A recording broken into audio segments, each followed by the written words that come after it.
Gospa Minka Gantar, dober dan vam želim. Dober dan. Če na internetu napišem srečno življenje, pade moja spletna stran. Dobim Minka Gantar. Tako. Zakaj? Ja, v osnovi je bilo zasedeno zdravo življenje in potem sem... To je Tako, razlog, potem pa- tehničen razlog. Na koncu, kdaj smo srečni? Ko smo zdravi, ko imamo poskrbljen za osnovne potrebe, se pravi finančno, in ko smo zadovoljni vsem noter. No, Potem smo srečni, a je to tako? To notranje zadovoljstvo razumem pri vas, ker ste avtorica 2 knjig. To je tudi predmet moje velike zavisti. Prva je velika uspešnica, ko imajo hormoni žur, nekaj tisoč prodanih izvodov. Druga je pa noviteta. Druga pa še diši po frišnem, ker je par dni šele. Pred enim tednom sem jo dobila iz tiskarne. V glavnem, ko ima življenje žur. Zdaj tako, res je zanimiv, kakšni smo na splošno Slovenci. Včeraj je ena gospa rekla, toliko me bode tvoja, katero besedo je že uporabila, tvoj odsev sebe vidim v tebi, pa me toliko bode v oči. In s tem imamo velike probleme, ker kažemo na vse okrog sebe, ampak v osnovi ta kriza medsebojnih odnosov kaže samo stanje v meni. To je moj odnos z mano. Tako, kako druge vidim, je zgolj moj odnos z mano. In zdaj, prejšnji teden je bila ena gospa, pri meni je rekla, ne spim. Veš, kako je težko, jaz se po noč premetavam, ne spim. Se rekla, ok, deva pogledati večerjo, ok, večerja je v redu, je beljakovine, je po priporočilih iz prve knjige, ko imajo hormoni žur, ampak ona ne spi. Se rekla, kaj pa ti zvečer gledaš? A se res? Novice, pa potem ne morem zaspati, pa vzamem telefon, pa še po telefonu drgnem pa tiste novice. Ja, normalno, če svetovno krizo nosi na svojih ramenih, kdo bo pa spal? In danes, če pogledamo, bom povedala tako, kot mislim, sranja je čez glavo, ne samo v Sloveniji, na svetovni ravni. To je ustrezna beseda. Tako. In če se s tem ukvarjaš, dejstvo je, da ne moreš spati. Se ne moreš spočiti, ker je res tega velika. Ampak zanimivo, kako je prebava stvar in duhovnosti in biologije, se pravi hrane. Ne? Tako, in če Oboje je imaš skupaj. kompostnik v dnevni sobi, ti tudi smrdi po nos. Ne priporočate televizije. Televizijo priporočam. Priporočate. Seveda, poglej kakšen dober film, nasmej se. Dokazano je, da že te hormone zadovoljstva tvori samo to, kar mi gledamo. Samo, da se smejemo, sporočamo telesu, celicam, podpalubje, da smo srečni in zadovoljni. In zdaj pa poglejmo, poročila. Gledaš rjuharje, gledaš to, kdo bo napadel Slovenijo, kako so selitve, kakšna je nepoštenost. Župani, jaz nimam pojma o tem, ampak kakorkoli že, dejstvo je, da res je te svinjarije veliko, pa da ne govorim po službah, pa zahrbtnosti, izkoriščanje podatkov, manipulacija, priti do določenega mesta na račun nekoga druga, podpisati se pod nekoga, mislim, po delo nekoga druga in se dokazovati, da si to ti naredil. Dajte, tega je toliko, ampak dejstvo pa je, da ne vsak začne čistiti pri sebi. In ko bo vsak zase pošten, ampak res pošten, Zase. Ljudje rečejo, ja, pa se noben ne ve. Čakaj, a si ti noben? Ti veš. Ti veš, a ni to Ti zadosten razlog, da ne delaš nekaj, kar ni etično? Minka Gantar, ali bi tale knjiga, ko ima življenje žur, temu pomagala, da sebe pogledam? Ja, začne se točno prvo poglavje. Kriza medčloveških odnosov odraža stanje v nas. Živimo v svetu dvojnosti. Mi je všeč moj odsev v drugih ljudeh. Mi je všeč to? In zdaj kaj vidim? Ljudje so taki. Kdo so te ljudje? Podprl si sam tak, kar obesiš drugim ljudem, si sam. In ko obesiš drugim ljudem, da so nepošteni, se moraš sam vprašati, čaka, sem jaz nepošten? A jaz mogoče kakšna stvar, se noben ne ve. Čakaj, ne? Te stvari so pomembne. No, to je prvo poglavje, da mi stočnice za naprej. Ampak potem pa grem na psihično počutje. Prvo tehnično podpreti telo. Ker telo deluje dejansko tehnično. Prede sem prišla na idejo. A se spomnite, jaz v mladosti smo brali te slikance od švicarske deklice Hajdi, jaz pa ja, te Heidi. punce, ja. Ja, ona je imela rada kmetijo, kmečko življenje, No, tudi recimo jaz. dobrega Ampak srca. je bilo. tisto, kar je pa ena od teh zgodb, je deklica Nora. Jo pripeljejo iz Frankfurta gor na planino k dedku, bila je v invalidskem vozičku in dedek jo je nesel na rami in dejansko deklico je zdravnik poslal v gore. Zakaj? Ker je bila deklica v osnovi podhranjena s čim? Z D3 vitaminom.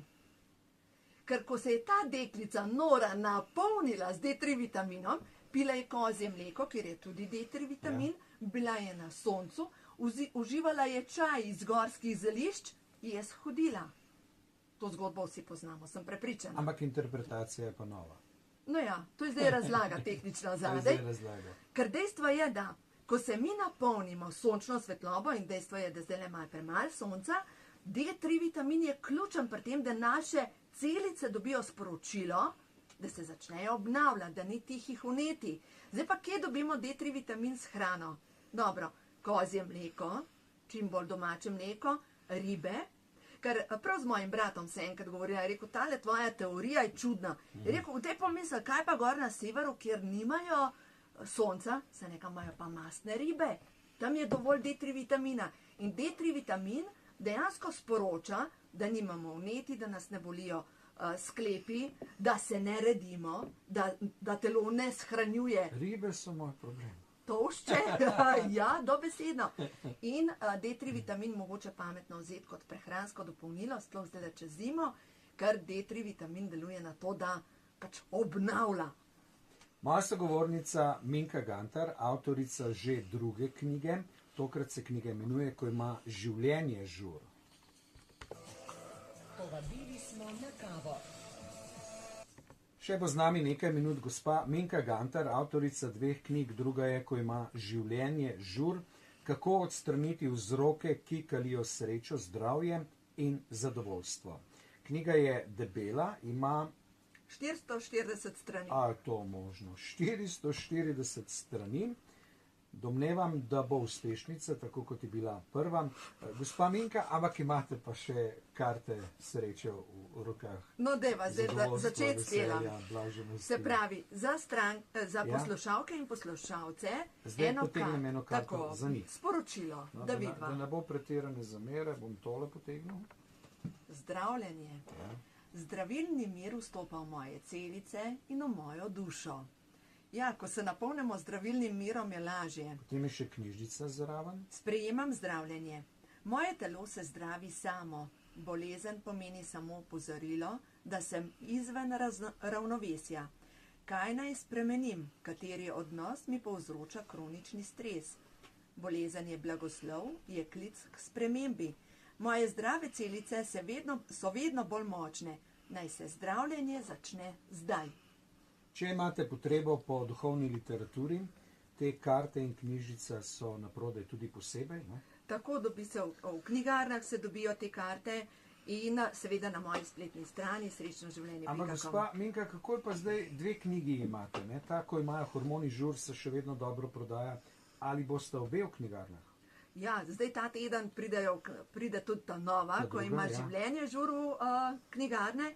Tako da danes imam že v Domžalah, oziroma na Dobu, pri Domžalah imam že predstavitev v mladinski knjigi, potem v petek imam predavanje Viden dobro polje, V Domžalah, ob kateri uri tam imamo veliko poslušalcev? 17:30. Ob 5:30. Tako. Danes popoldne ob 5:30. Brezplačno predavanje. Življenje žur. Tako, tako. No in bom bolj podrobno razložila. No in pojva prav na tole zdravljenje. Ja. Kateri odnos mi povzroča kronični stres? A ne? Ker načeloma ljudje smo bitja, ki ne živimo sama. In vsak ima kakšnega čustvenega trenerja, ki mu pije kri. In ga nekaj uči. In zdaj, kaj ga uči ta odnos? Največkrat je to, da ostaneš miren.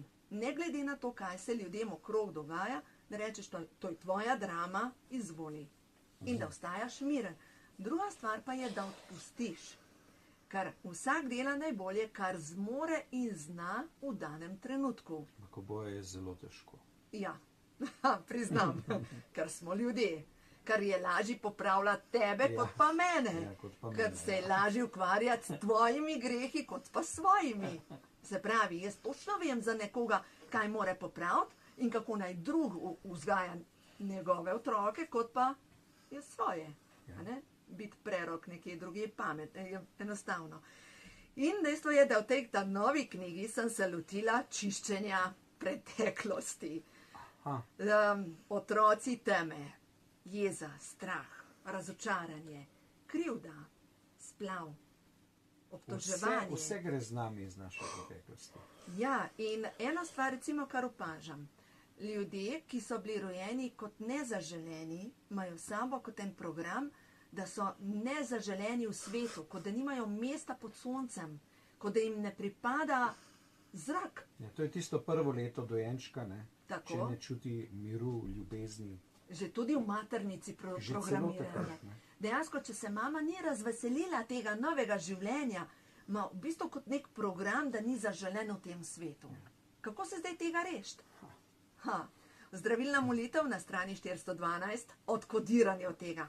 Naslednja stvar, teža preteklosti, recimo družine, kar se podeduje iz roda v rod, po DNK se prenašajo neke travme, žalost.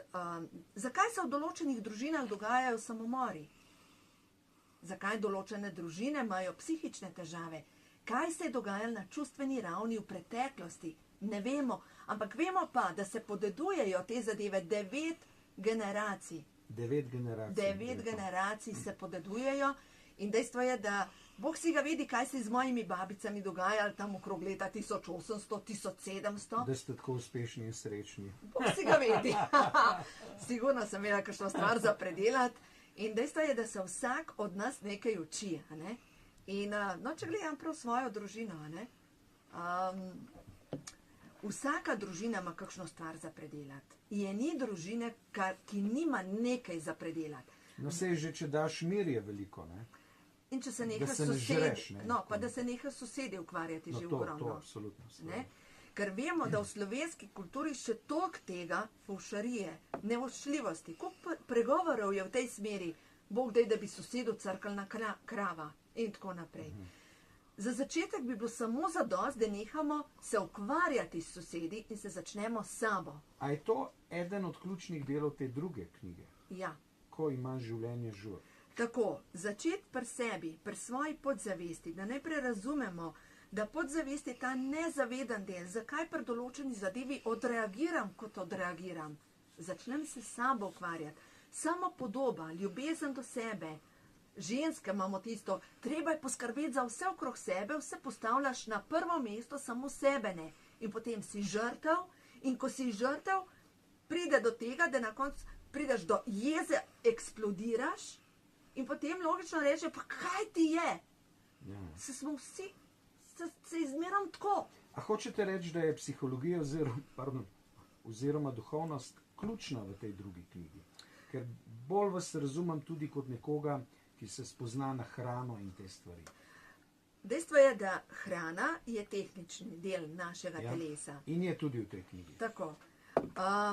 Polovica, 200 strani govori o hrani, govori o tem, kako grejo prenosi, zakaj je tatarska ajda tako pomembna, zakaj silici, ki je ključen mineral pri vezavi vsega skupaj, zakaj ga tako nujno potrebujemo. Recimo, najdla sem knjigo iz leta 1887, oziroma mi je bila podarjena, kjer govori župnik Knajp, kdor ima slab želodec, da vzame brinove jagode in jih ta prvi dan požveči 4, naslednji dan 5 in tako naprej do 15. dne in potem vsak dan eno manj in potem s tem, da v enem mesecu si dobesedno pozdravi želodec. Samo z brinovimi jagodami. Pa vendarle imate tu tudi vprašanje dekodiranja kot resno vprašanje, dolg tekst. Ja, dekodiranje je polovica knjige. 200 strani. 200 strani. In ko počistiš svojo podzavest, te vzorce, kako jih prepoznaš, to je opisan noter, in ko prepoznaš in počistiš, je to tako, kot da bi počistil vse, kar je pod preprogo. Lejte, vsaka preproga lahko pometeš pod preprogo, ampak enkrat nastane kup tako velik, da se spotakneš. In ga ne moreš več zanikati. Tako. In takrat je pogosto bolezen, takrat je pogosto rak, Dajmo pogledati, koliko je danes. Recimo včeraj je bila pri meni ena gospa, rekla, bila sem na pregledu, imam spremembo na ustju maternice, nočem slišati o raku, tega jaz nimam. Sem rekla, lejte, večji del, kar delam z ljudmi, pogosto je povezano z neko zlorabo. In me gleda in je rekla, jaz sem bila spolno zlorabljena, ko sem imela 9 let. In o tem ne govorimo, to se danes dogaja. Zadnjič je bila ena gospa pri meni, rak na dojkah. In sem rekla, pogosto ženske, ki imajo rak na dojkah, na en način niso mogle dojiti. Pogosto je povezan s splavom. Rekla je, imela sem splav, spontani splav, nihče me ni podprl. Mogla je iti v bolnico, mož je imel službo in dobesedno to jezo je usmerila vase, ker ni zmogla niti žalovati za tem mrtvim otročkom in na koncu je zbolela za rakom. Punca je mlada, 35 let ima. Koliko je tega? Ni, da te rak doleti, prdelaš si ga zaradi bolečine. In treba je to počistiti. Minka, dajva še zaključiti. To so težke teme. To so težke teme, ampak ja, življenje je težko. Kakorkoli obračamo. Bolezen pride in te uči. Ampak vi pomagate. Tako. In tukaj noter so recepti, kako tehnično podpreti telo in po drugi strani, kako počistiti te strahove, počistiti dediščino, kako začeti dihati s polnimi pljuči. In to je rešitev. In dejstvo je, da ja, ne moramo govoriti samo o lepih stvarih, zato ker življenje je tako tema kot svetloba. Minka Gantar je po novem avtorica tudi knjige, ko ima življenje žur. Lahko pogledate na internetno stran Srečno življenje. V glavnem o sreči, čeprav naj jo je sedaj malo zaneslo. Tako, in bom jaz zaključila. No, dobila sem karto Nova energija. Nove ideje prihajajo kot sporočila, prebliski in slike. Pred menoj je novo obdobje. In super. To je to. Ni naj jo zaneslo, ampak govoriva samo o življenju. In lejte, če koga pokliče, to soboto, 1.12. bom imela v Ljubljani, v Kristalni palači, predstavitev knjige, ko ima življenje žur. Več informacij seveda dobite na moji spletni strani srečnoživljenje.com in to je brezplačna predstavitev, dogodek, bo s kristalnimi sferami, z violino, lep dogodek bo, jaz se veselim. Prišel bo Happy Pek in bo postregel s sladicami iz tatarske ajde. Tako da lep dogodek za tiste, ki vas pokliče, da na hitro pridete do informacij, kako počistiti vse, kar je slabo in da zadihate s polnimi pljuči. Minka Gantar, hvala vam. Hvala za povabilo.